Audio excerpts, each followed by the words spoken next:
biggest challenge is really to understand the network topology and how you can you can deliver the streams in the most efficient way.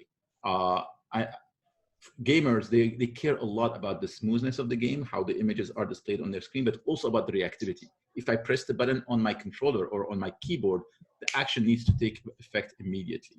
So creating that tight loop between the input that the user is using and how we respond to it and display it to the user is one of the biggest challenges, and we think we solved that. We create what we call something negative latency. So it allows us to create a buffer for the game to be able to react within, and that accommodates the latency that you have on the network. The only thing we couldn't solve for is the speed of light. We still have to send electron from our data center to your screen, and that is at the speed of light. But in order for us to account for that distance, we go and create additional buffers for latency that the game will be able to recover. So effectively, you end up with the experience to be identical, whether you are running on a console or in a PC under your desk or on Stadia. The first thing you need to do is really take risks. You want to, because there's a lot of trial and error, and there will be a lot of failures. We've been working on this for the last 4 years. This is not something that we started 6 months ago.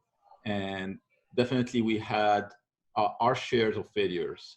And we also learned from the pioneer in the industry. OnLive was the first pioneer in cloud streaming, and they launched in 2010, and we learned from a lot from their experience.